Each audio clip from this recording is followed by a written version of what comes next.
prosecuting amateurs.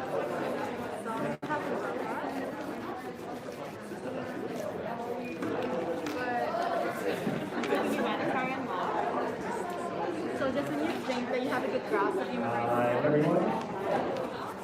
Before we get started,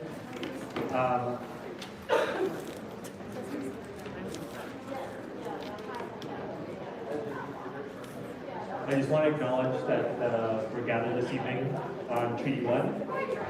It is the original and occupied territories of the Anishinaabe, Cree, Oji-Cree, Dene, and Dakota people.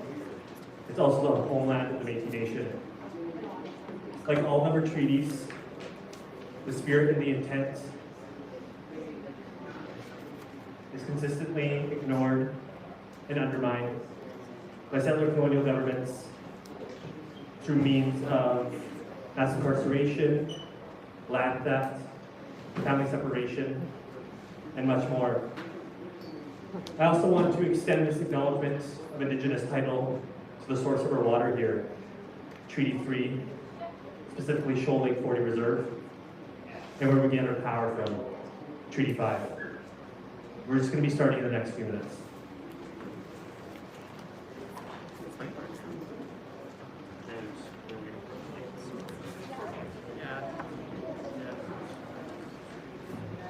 Good evening, everyone. We're just going to get started with the presentation section. There is food available. We're still just waiting on plates, but they should be here shortly.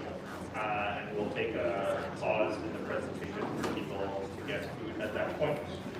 My name is Daniel, and welcome everyone to our workshop, Community Safety Beyond Police. Before we begin, I'm just going to do a few housekeeping items. The washrooms are over there, the doors on either side of that jut out of the wall there. Do apologize if you notice there's a bit of a smell coming from one of them. We tried to do something about it.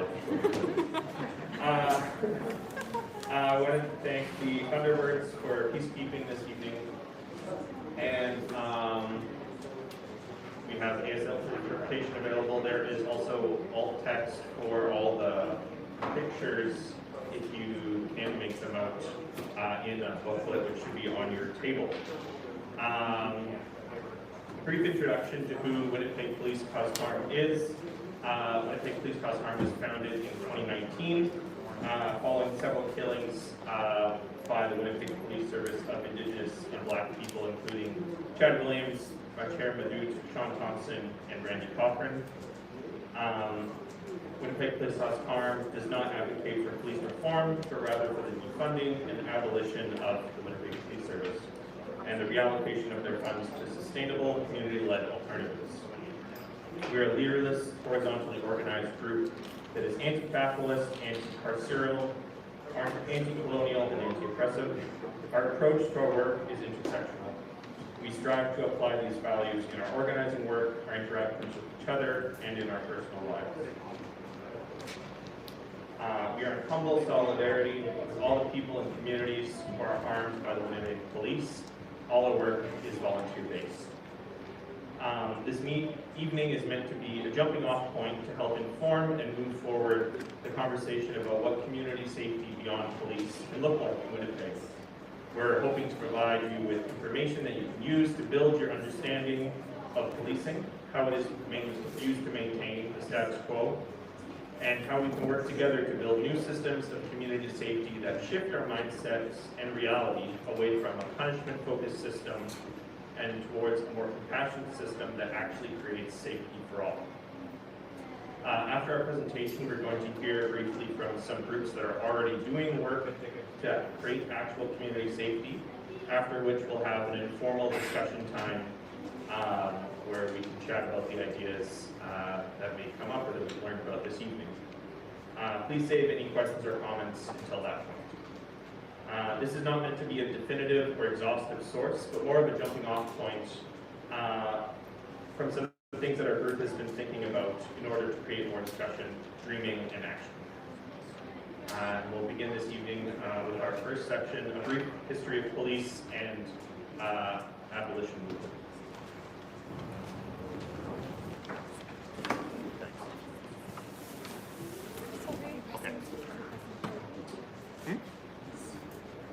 Sorry.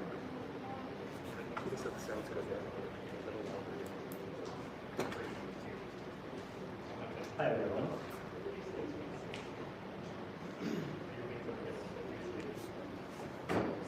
So on the left here, we've got a landscape scene of a sunny, dry day in the open prairies with an uninterrupted horizon.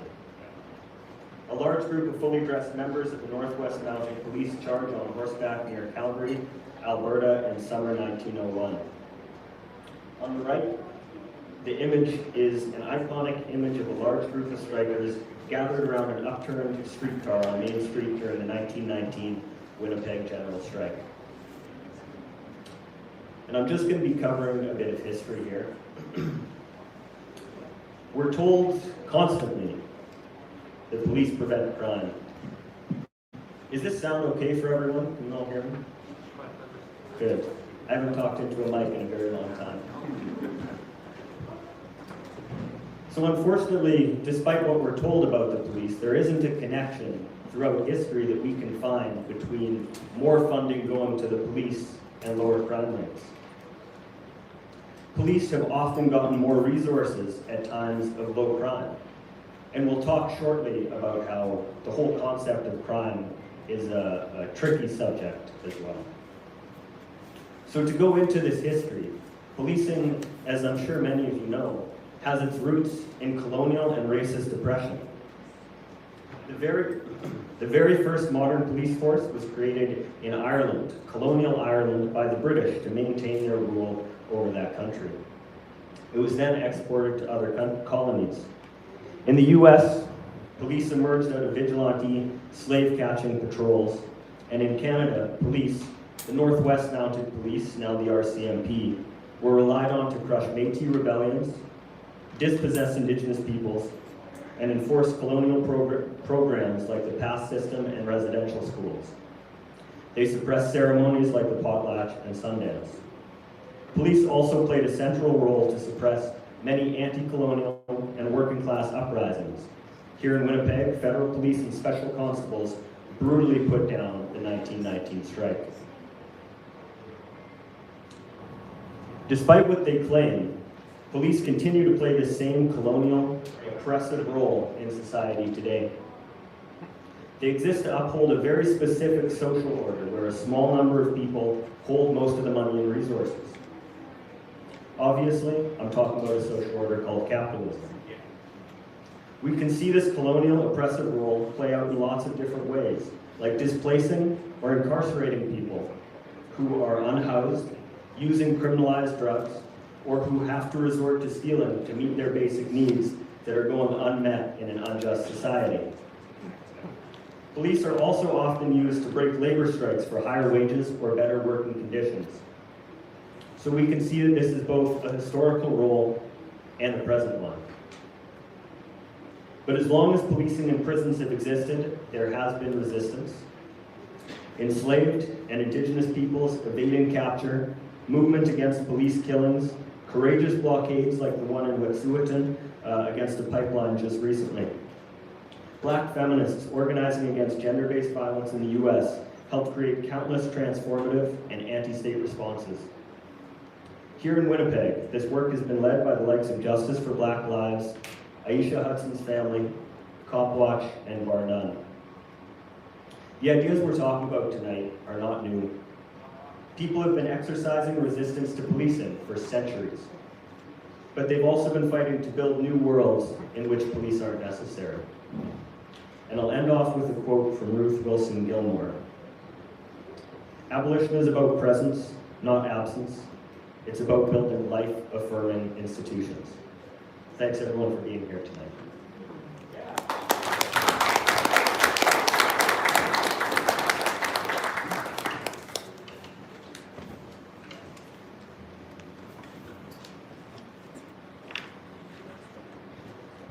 So I'll be speaking on what is crime and the root causes of crime. For the images, the left image is a group of tents. It's forming a community, an encampment under a bridge in Winnipeg, Manitoba, near the river on a sunny day. And the right image is a plain text poster that reads, "For many crimes, the cost of prosecution is as much or more than the social cost of the crime itself. Defund the police. So as we mentioned, let's talk about what crime actually is. There's a lot of harm in the city. Assaults, thefts, murders. These are all very real things with very real consequences. The problem is that the police don't actually address the reasons why that many of them occur. Instead, they often worsen the situation. A lot of what is described as criminal behavior are responses to poverty, trauma, and a lack of resources. It's a result of people's needs being unmet. Some laws specifically target people in poverty. People are forced into dire situations and they resort to harmful things to survive. These actions don't always make sense or aren't something that seems rational or helpful, but they're very much shaped by the conditions of society in which people lack housing, food, income, and so forth. The problem is the so-called criminal justice system makes things even worse. People who get arrested and locked up can lose their housing, jobs, and community. This can make it even harder to live in society and force people into cycles of harm. Incarceration itself is extremely violent, dangerous, and traumatic. This means that people who are eventually released are forced to live with an even tougher set of circumstances, which can often lead to things like substance use or participation in criminalized trades to go by. And policing usually targets people who are already poor and marginalized, especially Indigenous, Black, and other racialized peoples. The current system exacerbates rather than directly addressing the social, economic, and racial inequalities at the root of what is called criminal behavior. The criminalization of vulnerable people severely harms the families and the support systems that are really needed for help. Here in Winnipeg, there are specific bylaws that target these communities, such as panhandling bylaws and the unauthorized removal of shopping carts, to name a few. The police and other law enforcement are the ones that get to define what is suspicious. A lot of this has to do with discretion, or the officer's freedom to determine an outcome for a particular event. Let's say that the police have not hit their quota in regards to issuing tickets in a particular time. That particular officer can use their discretion to create that event into a crime, which at a different time or with a different officer would deem it to be okay. Unfortunately, it is usually against these vulnerable communities. There are also many instances, such as wage theft by employers, that are illegal but do not carry the same weight as the criminal behaviors mentioned previously.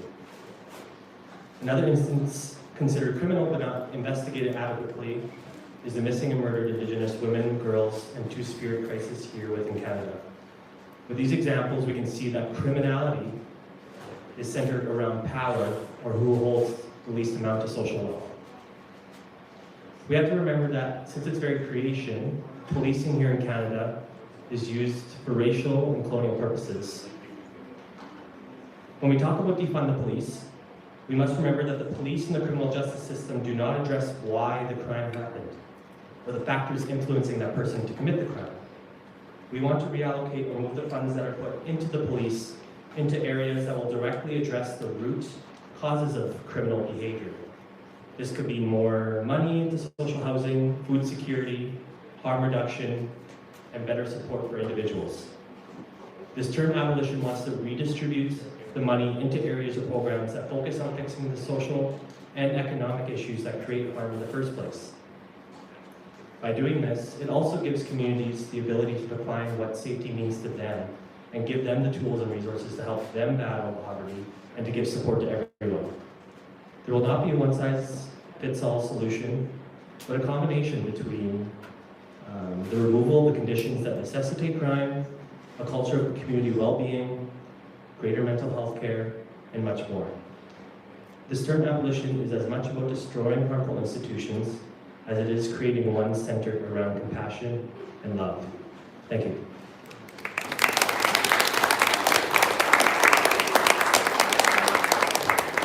Before we move on, I pour drinks throughout the presentation.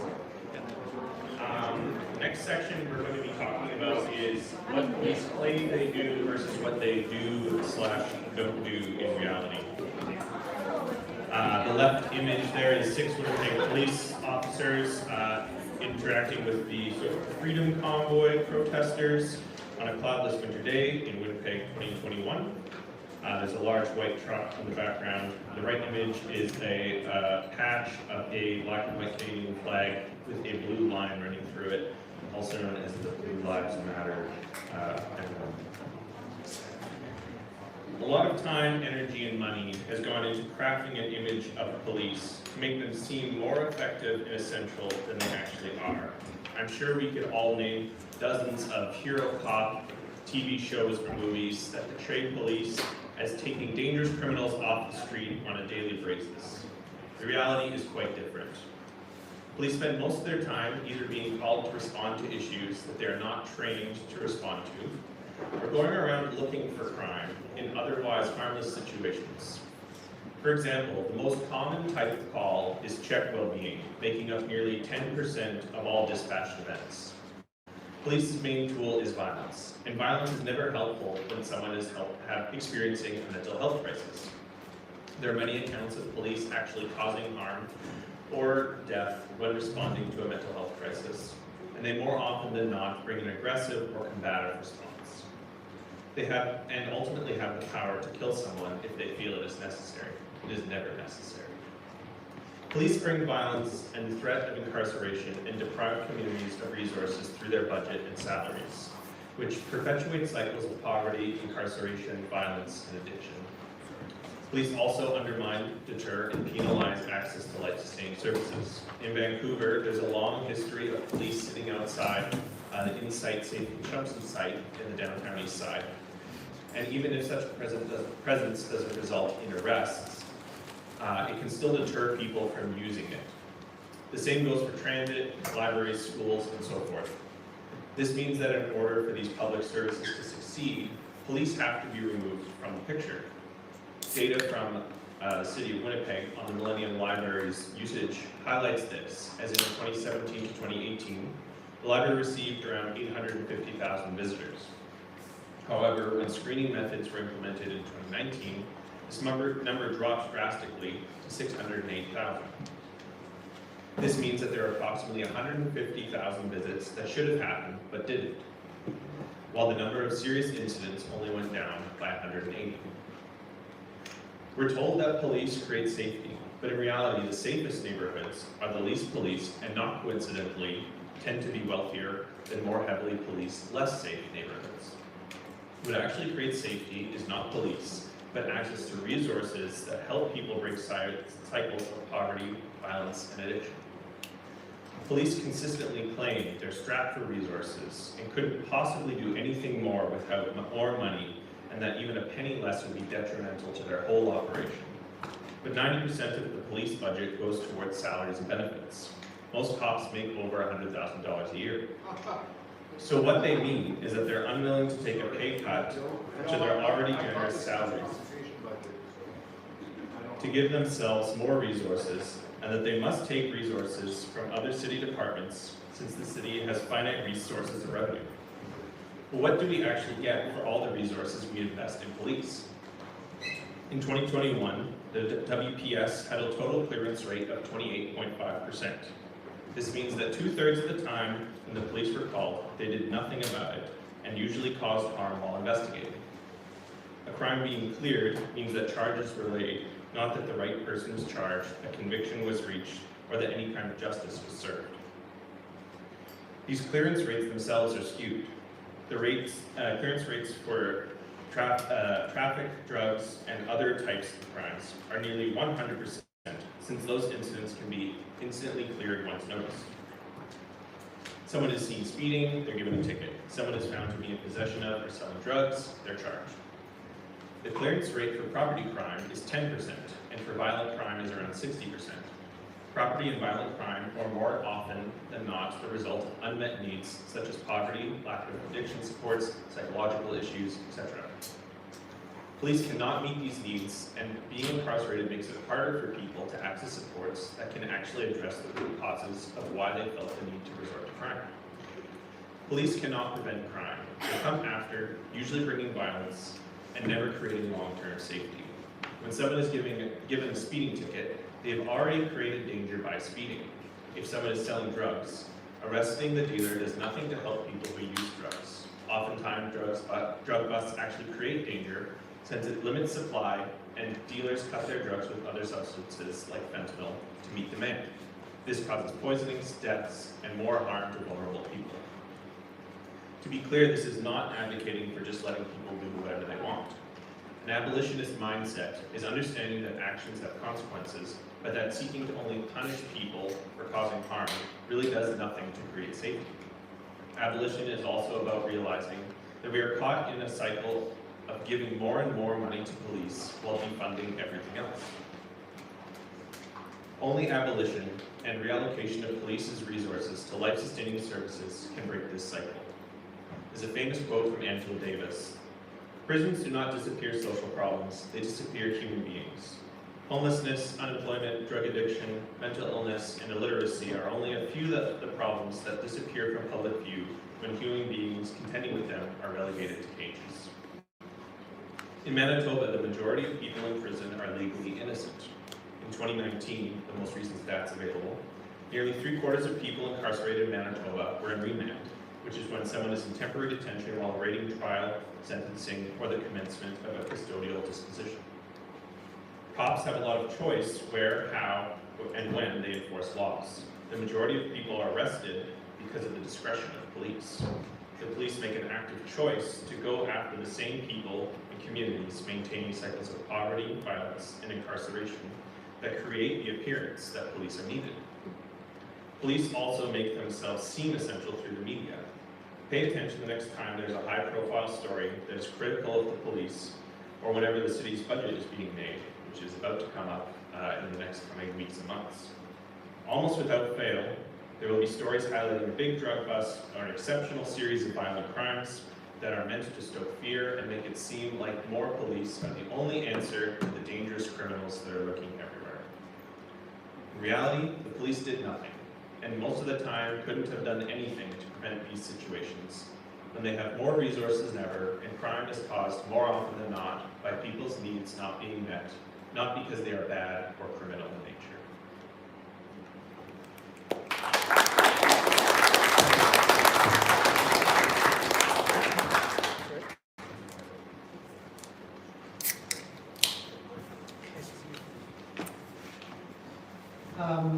So the old text is on the left is a line graph, and it shows Winnipeg's tax-supported operating budget by department from 2004 to 2021.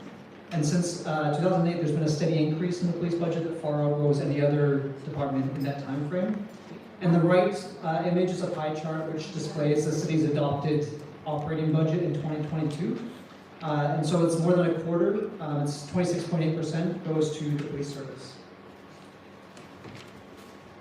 So next we're going to talk about the police budget, obviously in Winnipeg. Now budgets are really, really boring, but they're also really important in understanding how and why the police are as powerful as they are. There's a really great quote by Maureen Kaba, who's a black feminist abolitionist from the States. And she says that the surest way of reducing police violence is to reduce the power of the police by cutting budgets and the number of officers. And to do this, we need to understand what the police budget is, again, acknowledging that it is very boring. So last year in 2022, the Winnipeg Police spent $324 million in operating funding. So again, this is over 1/4 of the city's operating budget, which is the city's highest funded department. And so for comparison, the entire community services budget, and this includes libraries, parks, pools, arenas, leisure programming, and so on, was only $116 million. So the cops get almost 3 times that amount every single year. Winnipeg also spends the highest percentage of its operating budget on policing of any major city in Canada. So in the year 2000, it only spent 16.9% of its operating budget on police. Now it spends 26.8%. So that's 16.9% in 2000, 26.8% in 2022. So this ever-increasing share of the police budget, or the police's consumption of resources, means less and less for almost every other city department. As Dan mentioned, almost 90% of the police budget goes to salaries and benefits. So almost 1,300 cops now make more than $100,000 a year, and a new hire starts to earn six figures after only 5 years, which is probably relatable for a lot of us. So that's over $50 an hour after only 5 years in the service. And there's a lot of other ways that they can make money beyond the baseline salary itself, like doing very lucrative overtime with grocery stores, hockey games, that sort of thing. And their salaries only keep going up year after year. And then they have the audacity to complain about lack of funding. And we know that if more police and higher police budgets meant more safety, Winnipeg would be the safest that it has ever been in its history. And maybe even one of the safest cities in the world. But as we know, it's really the complete opposite. Policing doesn't do what it claims to do, but instead it makes things far worse and reproduces the very conditions that lead to violence and harm. So it merely displaces and deepens cycles of violence, and the only people who benefit from this in the end are the cops and their cushy salaries.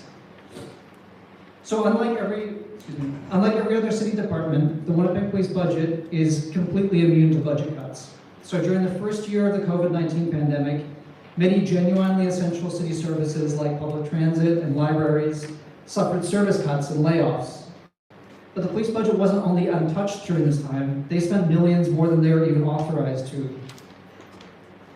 So many city workers at rec facilities, libraries, and 311 are working part-time in precarious positions for low wages and sometimes even minimum wage.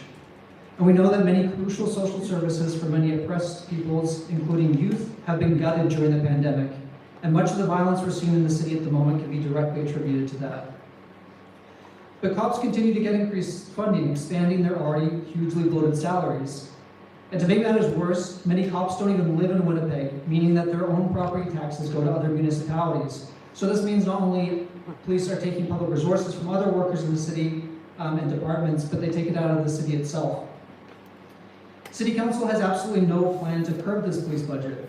There's a report that was supposed to be prepared in time for the last budget about making the police budget more sustainable, but it wasn't finished in time, and it's unclear if it was ever completed. At the same time, the city refuses to acknowledge, let alone seriously consider calls for defunding police and reallocating its budget to other resources. In fact, it's increasingly difficult to even find information about police budgets, with the police removing all previous budget and statistical information from their website and making it available only upon request. So it continues to underfund and cut many other essential public services in order to continue funding some 1,500 cops and their six-figure salaries and pensions. So this is why we as an organization call for defunding of police and refunding the community. The status quo is utterly unsustainable, and it's imperative that the police budget is used to fund life-sustaining services that actually keep people safe and prevent harm from occurring before it takes place. So unfortunately, you're going to have to listen to me do the next section as well. Thanks. So this one is on reform. It's the idea of police reform, what it is, and why we argue that it doesn't work. So the left image is an armed white cop standing in an empty parking lot with their back to the camera and arms behind their back. And they're surrounded by other cops. And then the right image is a cop's torso with their name tag and badge exposed, and 2 pins and a breast pocket. And there's a body camera attached to the middle of the cop's chest. So by far the most common response to widely publicized incidents of police violence is the promise of police reform. And reform is an understandable desire, but it's one that comes with its own set of problems.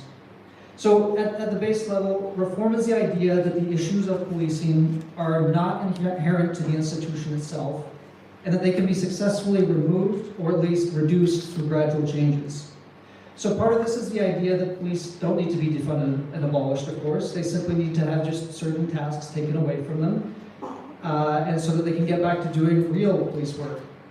So I'm going to give some examples of what these reforms look like. So we can think of calls for better training for de-escalation, or implicit bias training, or we can think of new technologies like body cameras, or so-called less lethal weapons like tasers, which we know are not less lethal. Or think of the new and very tiny pilot project that the cops started that pairs a plainclothes officer with a mental health worker to respond to a small number of crisis situations. Reforms also include things like ensuring that new police hires are more representative of communities. So this includes hiring more women and racialized people, or setting up oversight bodies like police boards. So in Winnipeg, we have the Winnipeg Police Board. Even the call for more community policing, or B-Cops, is a type of police reform. So these all sound pretty good, right? But there's many issues that crop up time and time again with these reforms. So the first thing is that these reforms just don't work.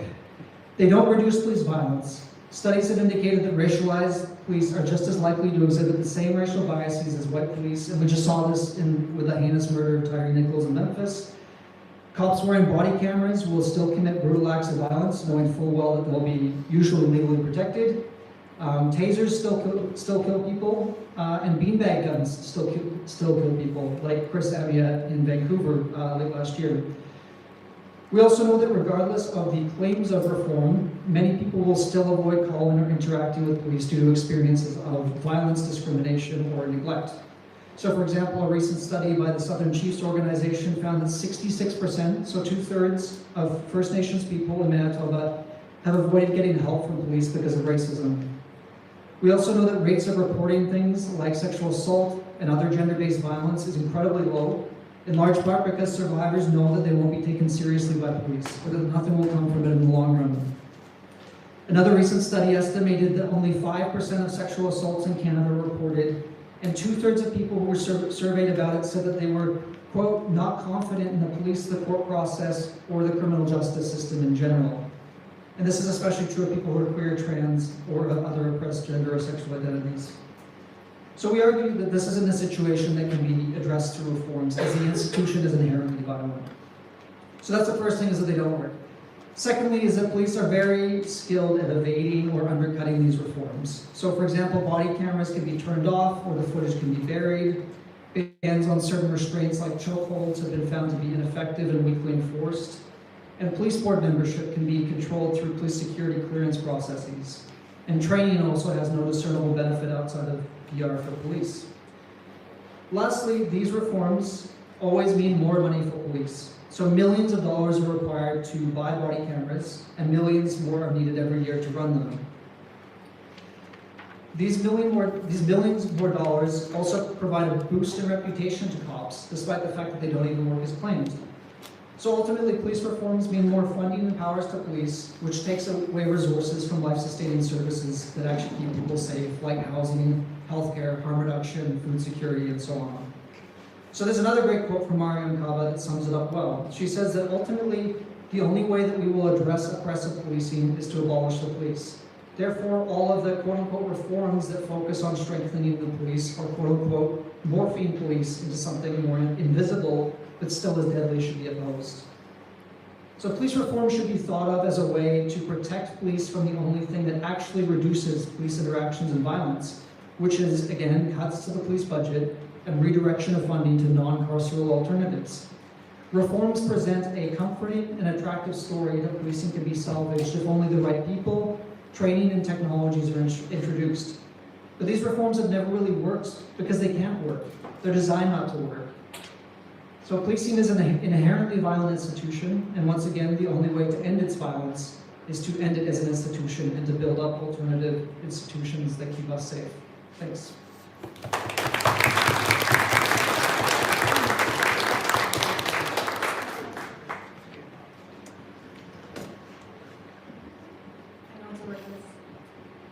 So this is the final section. It's going to be creating safety in your own community.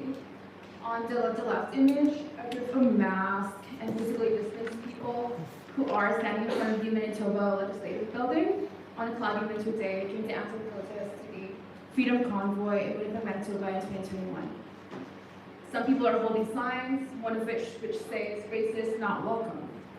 The right image is the Thunderbird House building in Green Lawn on Main Street in Winnipeg on a summer day with blue skies and white fluffy clouds.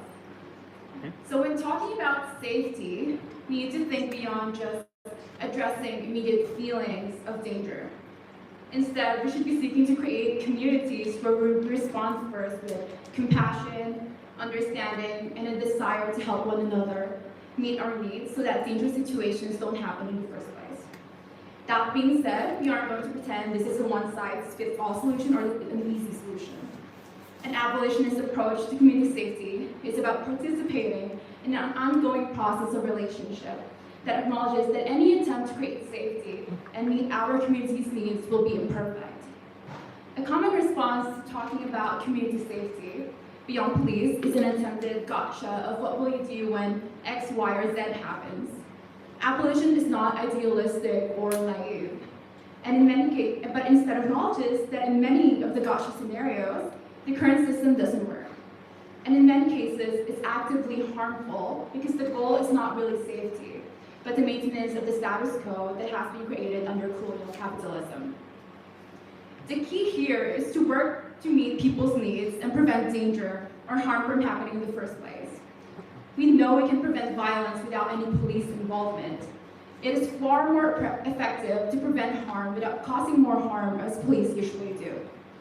The goal has to be to fundamentally change the larger social structures that cause crime in the first place in order to eliminate the need for police or the justice system as we know them today. This means things like building or expanding life-sustaining services like housing, harm reduction, food security, income supports, and non-violent and anti-carceral crisis responses, as we mentioned before. For example, there's a concept that exists in other communities of violence interrupters, who are credible messengers and respected community members who conduct daily outreach within their communities, de-escalate, prevent, and intervene in potentially violent situations, and also respond after the fact to prevent escalation and retaliation. These kinds of crisis responses that don't rely on criminalization and incarceration have turned out to be highly effective and lead to long-term safety, rather than simply relocating crisis to jail cells. I challenge you to, whenever you hear news stories about crime, to ask yourself, what did this person need to not feel the need to act this way, instead of what should the punishment be so that the person doesn't want to do this again? Creating community safety beyond police is about working to live in a way that cultivates relationships with those around us, or at the very least, responding with compassion, understanding the difference between feeling unsafe or just uncomfortable, and addressing root causes of harmful actions that actually help people instead of punishing them. While community safety is easiest when life-sustaining services are well-funded, we can still work to create safety in our own communities through simple, everyday actions and a shift in mindset about what safety means. For example, if people are concerned about unhoused people camping in their neighborhood, maybe there's garbage piling up, or sometimes people act strangely because they're using drugs. The question isn't to ask, how can we move these people out of here and punish them for being messy and using drugs? But instead, we should ask, why don't these people have homes? And how can we get them a safe place to live? In the meantime, could the city send some workers to pick up the garbage, or could we volunteer to do it ourselves with the permission of the people living in the encampment? Research who you could call instead of the police. If someone seems in distress, we have to work to understand that just because someone is acting strangely does not mean they are dangerous. Here are a few simple concrete actions you can take to work to create safety in your own neighborhood without police. Again, these are not silver bullet guaranteed answers to every problem, but they are actions that anyone can take to begin to shift the collective mindset around how we can create a community that responds compassionately to each other, instead of defaulting responsibility for helping people to the police. So getting together as a community is a great way to create safety. First of all, you can get to know your neighbors. People who know each other are more likely to look after each other. People who have a relationship with their neighbors actually feel safer because their neighbors are not strangers, but rather people they can interact with. Even simple things like acknowledging each other and chatting once in a while builds community and creates connection, which is the bedrock of safety in a community. A community network should be a place where members socialize with, learn from, and support each other. It should be a space where we can discuss our needs. Of course, it is also important to recognize the power dynamics that can be in play in our community through things like level of education, occupation, economic status, race, class, religion, etc. We can't assume that everyone around us will have the same needs and priorities. It's important to learn about the social makeup of our neighborhood and to appreciate the diversity of our community. An easy way to meet your neighbors is to try and find out where people are already gathering and get involved in a place that interests you. For example, community centers, school committees, sports clubs, the block party organization, and other places similar to that. A second thing that we can do to create safety is to know the resources that currently exist beyond police. Learn who you can call instead of the police. In situations of conflict or non-medical emergency, try to retain the instinct to think of police as the default option. Ask yourself, what is the actual problem in this situation and what needs need to be met? Alternatives may not yet exist, but many do for several common situations. We have several resource lists available of alternatives to police for crisis support and winter weather responses, for instance. Another thing we can do is to create a network. This can be easy to do, especially in the era of social media. See if there's an existing online group for your neighborhood or block. If not, you can create one and drop off a note in your neighbors' mailboxes inviting them to join. One of the advantages of creating a network is that it's easier to reach our neighbors, build community, or ask for help when needed. Lastly, we can increase public participation in the systems that help shape our communities. A safe and healthy community has more resources, not costs. Who gets to decide what resources our communities have? For most things that affect us on a day-to-day basis, the mayor and city council gets to decide that. Decision makers are usually hesitant to move away from the status quo of only ever investing in police, even when they are told and shown that the police does not meet needs like housing, food insecurity, or poverty. And this is a good time to remind people that there is a police board meeting coming up on Friday, March 10th, and you can sign up to be a delegate. Again, if you want to write that down, that's Friday, March 10th, and you can sign up to be a delegate. But even though it can feel futile, it's still important to build power and make our needs known to the people who decide how our community's resources are used. The reality is, communities have great ideas about spending money or how to invest in the things that make sense to them and meet their needs. That is why communities need to be empowered to create their own visions of community safety by having a say in how our communal public resources are used. Ultimately, when we talk about abolition, we talk about the shift towards care, compassion, and empathy, and how to ensure everyone has as much support as they need. Abolition is understanding the need for empathy, and to move away from a punishment-centered system into one that centers compassion. Thank you.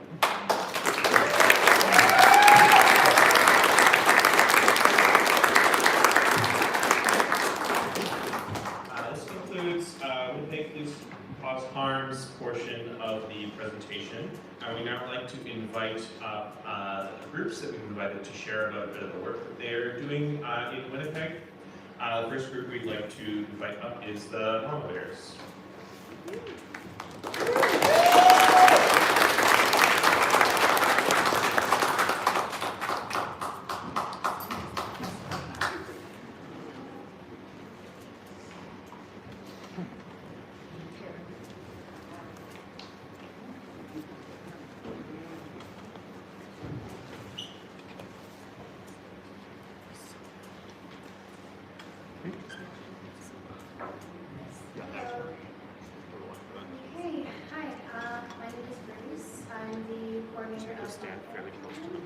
Can you guys hear me? There we go.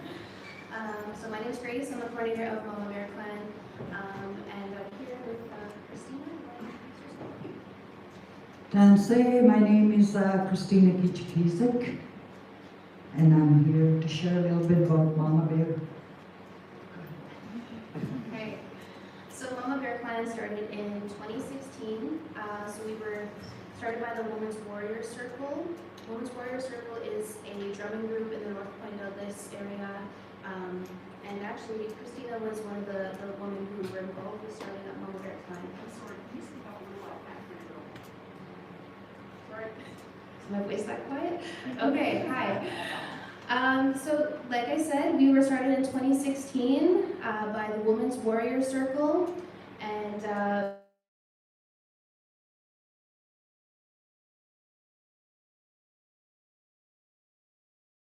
for a safety presence in the North Point Douglas area, and that's how we started up. So we patrol 3 days a week out of the North Point Douglas area. We have about 25 members and our captains, and we are led by our women and supported by our men. During our walks, typically what it would look like is we would meet. We start off with a introduction, a smudge, and a prayer, just to kind of gather ourselves before we head out. And yeah, we pick up sharps, needles, any weapons that we find on patrol. We smudge with community. We get to know our community. We do a lot of community engagement, and we provide safe walks for people if they need a safe walk home. And yeah, we just try our best to be as visible as we can in our community. We work a lot with the encampments that are nearby, and we work closely with MSP, Main Street Project, to help people access further resources and housing in the area of Point Douglas. And yeah, do you want to share anything else? Yeah. I usually come around North Point Douglas area. I find it's showed some people it's safe to be out there, because it's happened to me. Like, I don't drive, I take a bus. So sometimes I'm on the bus at night, and you know, it's so awesome to see young people coming up to me and say, which direction are you going? I says, oh, down there, and they would walk with me. And I says, thank you very much. I says, you know, for that. And yeah, it's good to be around the community, you know, get to know the neighbors and whatnot, and don't let that fear be instilled, because, you know, North Point Douglas area has been, they're saying, you know, it's a very bad place to be around. You know, people are scared to come in that area, and we don't want to see that, or we don't want people to feel like that, because we're all community members. You know, we have to learn to connect and be safe and just trust one another and help each other, like being on the streets, acknowledge people that are homeless. You know, don't give them that look where, you know, oh my goodness. You know, I've seen a lot of that, and we're sad to see that. You know, even a smile with these homeless people helps them, and because we don't know where they've been. And I know for a fact it's a trust issue, you know, but you know, the history. But anyway, you know, it's good to acknowledge people, regardless they're homeless, you know, they don't have a home, and, you know, just show some empathy. And it's a good place to be. I love being around there, even though I don't live there. And I have family, loved ones that live in that area. Okay, I guess I'll we'll be here all night now. Thanks for listening to me.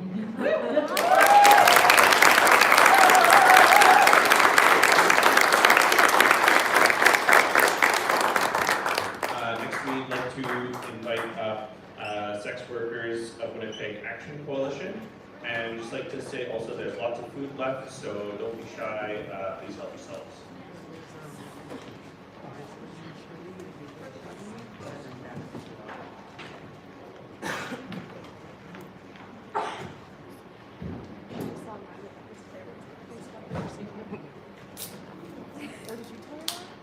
Oh my god, my brain's so fried right now. I did 4 things today. It's like the unemployment, it's like just frying me out, honestly. Yeah. It was you, I think 2 other people as well, because I just seemed that Hi, so we're both members of the Sex Worker of Winnipeg Action Coalition. It's a volunteer collective that advocates for the decriminalization and destigmatization of sex work, and for the improvement in the lives and working conditions of sex workers. We take initiatives to prevent violence and protect the human rights of sex workers. And we believe that these actions must be informed and directed by sex workers based in harm reduction and evidence-based practices. Sex work is a criminalized profession. Criminal laws as well as bylaws invite contact with the police, social workers, and the justice system into our lives on a daily basis. It also puts people around us, friends, family, security, administrative assistants, at risk of interacting with the police and at risk of incarceration.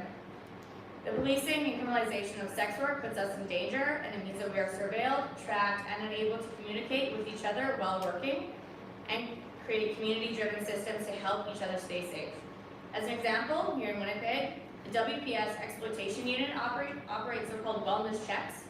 So these are in fact harassment of workers at their workplaces, which often is at their home or rental space for their work, like a hotel or motel or apartment.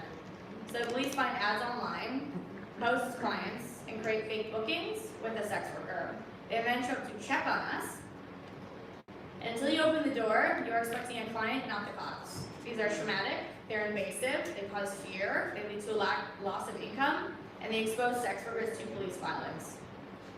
The WPS have defended these wellness checks by saying that in the media, they run these due to the inherent risk of sex work and to ensure individuals are aware of resources available to them. They're awful.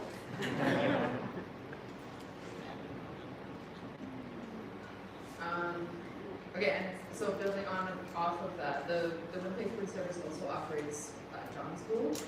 And for those of you that don't know, this is where a cop pretends to be a sex worker on the street, and then they arrest those who attempt to buy sexual services. And then those who are arrested are offered what they call a diversion program, so that they don't get a criminal charge. But they do pay $800 to attend an Olympic course, which is run by the Salvation Army.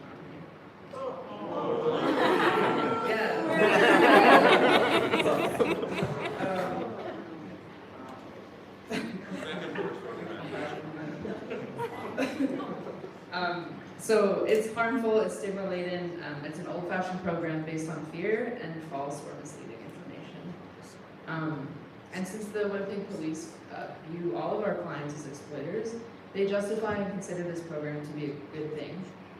But what it actually does is it displaces sex workers, it displaces clients, and it rushes interactions with clients, especially on the street because of the fear of the police.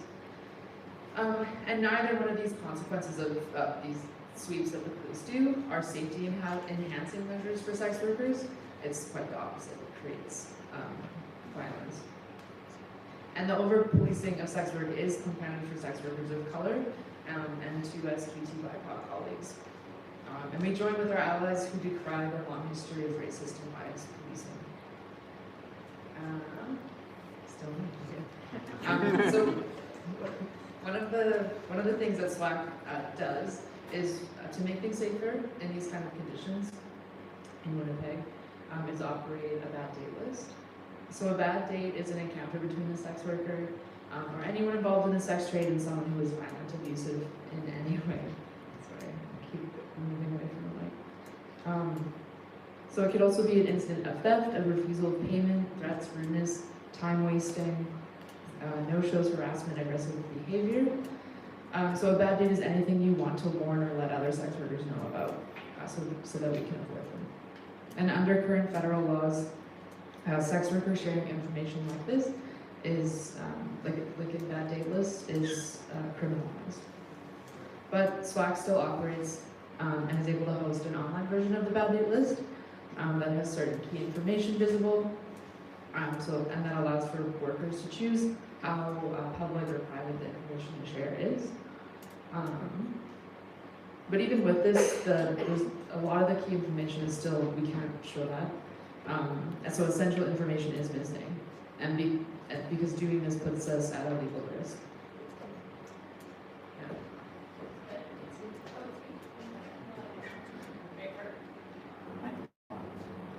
We're very good at this. I'm very good at this. SWAC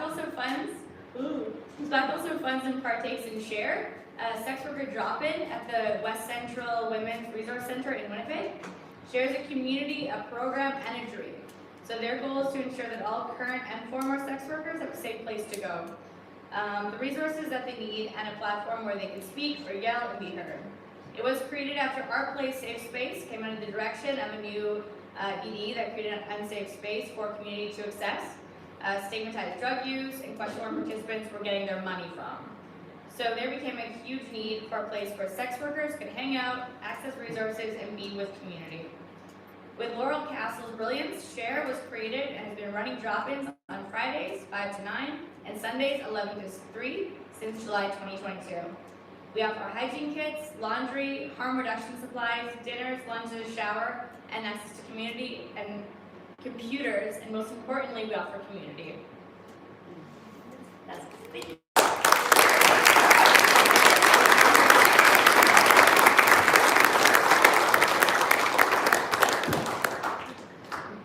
Thank you very much for sharing. Everyone's gone already. And next we'll invite up Bar None.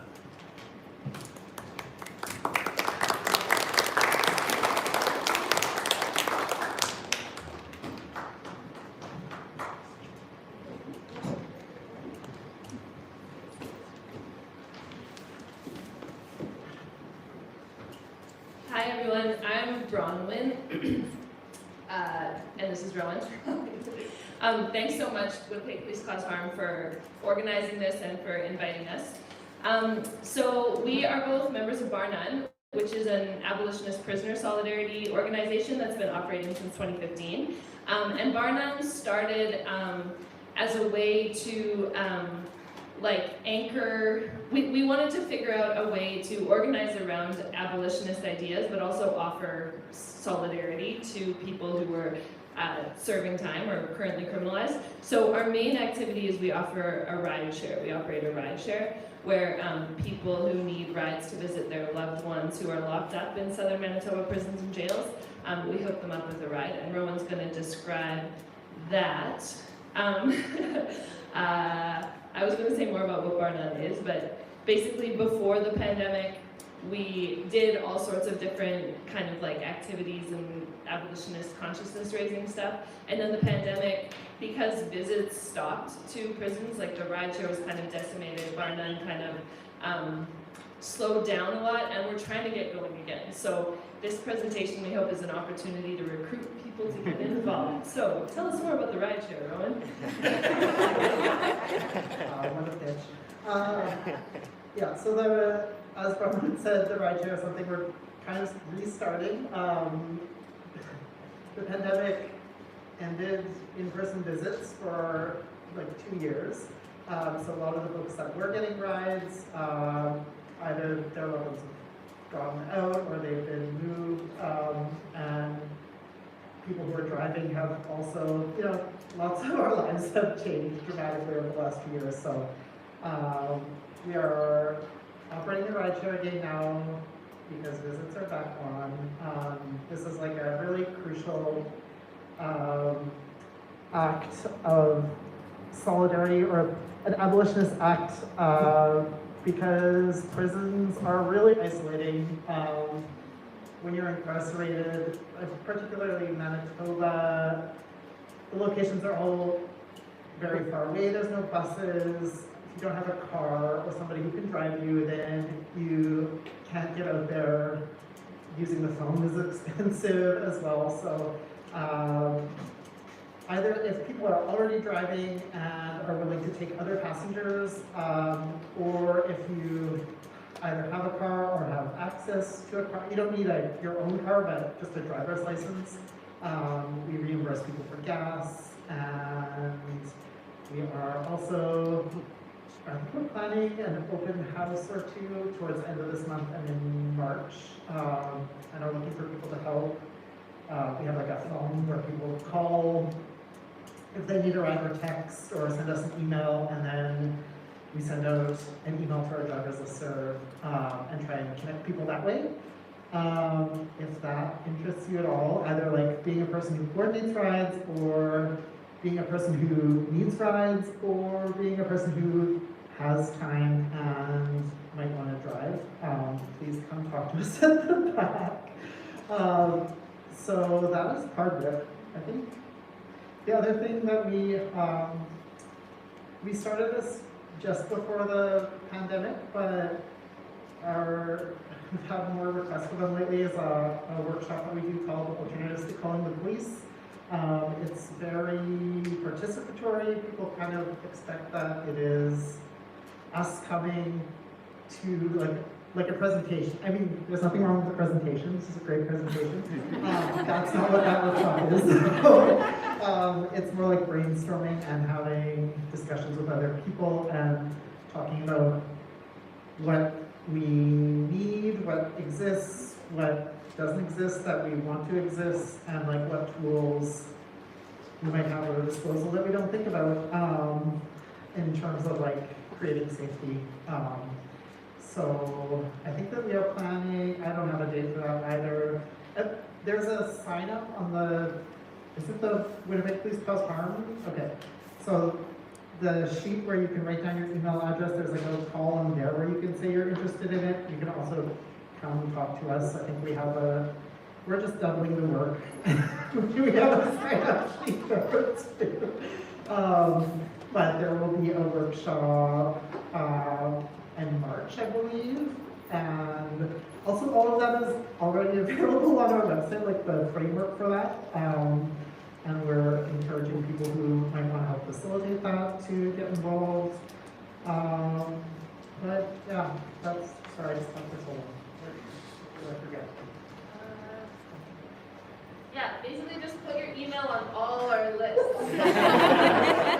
And we'll email you so you can get involved. And with the driving, like we're gonna have some open houses and we can chat about it and stuff. But like, even if you can just do one ride a month or one every couple of months, like basically, and also if you can spread the word amongst people who might need rides. Basically, we've got like some very good like information infrastructure thanks to our computer genius Buck. So you can like sign up and input your availability, your general availability, and then when people call to request a ride, they can actually schedule their visit during a time somebody has already said they could drive. So like it's very, just, yeah, take the plunge, do a ride. Like, it's a great way to support people in the work they're already doing to help their loved ones survive prison sentences. So, thank you.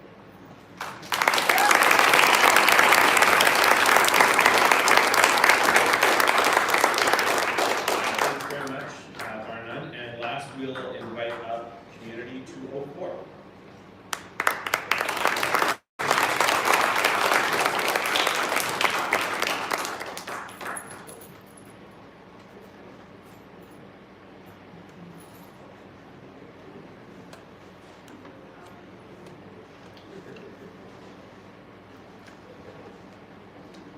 Is someone from Community 204 here? Maybe they couldn't make it or had to leave early. Okay, in that case, we will end the formal part of the evening.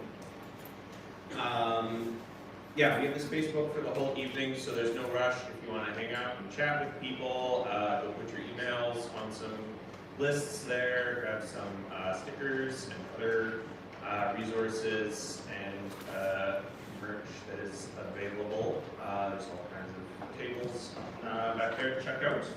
We also have bus tickets available for anyone who might need. I believe they're at the front table there. So if you need a bus ticket, please grab one. And yeah, I think there's still food left, so help yourself. And thanks everyone for coming, and have a great rest of your evening.